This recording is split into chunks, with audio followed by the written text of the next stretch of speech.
हम आपको बताने जा रहे हैं कि आखिर द्रौपदी की साड़ी इतनी लंबी कैसे हो गई। इसी से जुड़ी एक घटना के बारे में सब्सक्राइब कीजिए divine details of India channel को और बेल आइकन को दबाइए हमारी लेटेस्ट ज्ञानवर्धक वीडियो सबसे पहले देखने के लिए। महाभारत में द्वैत क्रीड़ा के समय युधिष्ठिर ने द्रौपदी को दांव पर लगा दिया और दुर्योधन की ओर से मामा शुक्री ने द्रौपदी को जीत लिया।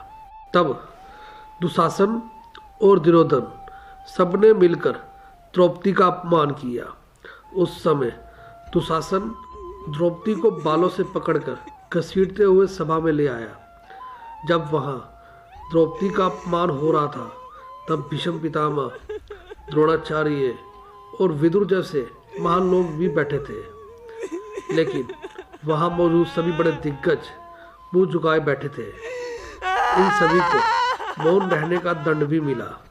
लेकिन सवाल ये उठता है कि आखिर द्रौपदी की साड़ी इतनी लंबी कैसे होगी कि उसे खींचते खींचते दुशासन हार गया। दुर्योधन के आदेश पर दुशासन ने पूरी सभा के सामने द्रौपदी की साड़ी उतारनी शुरू कर दी। सभी मौन थे।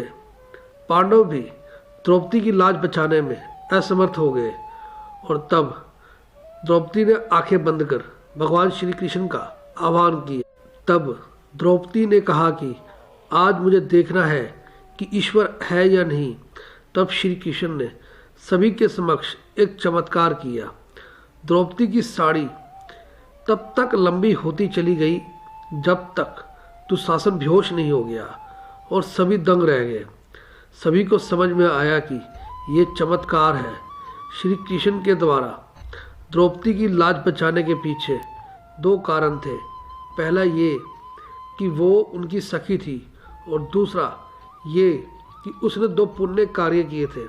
ये पुण्य कर्म था कि एक बार द्रौपदी गंगा में स्नान कर रही थी।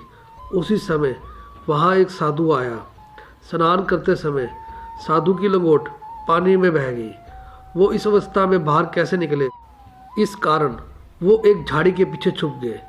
द्रौपदी ने साधु को इस अवस्था में देख अपनी साड़ी से लंगोट के बराबर का कपड़ा फाड़कर उन्हें दे दिया। साधु ने प्रसन्न होकर द्रौपदी को आशीर्वाद दिया। और दूसरा पुण्य कार्य जो द्रौपदी ने किया, जब श्री कृष्ण द्वारा सुदर्शन चक्र से शिशुपाल का वध किया गया, उस समय श्री कृष्ण की उंगली कट गई थी। उंगली कटने पर श्री कृष्ण का रक्त बहने लगा।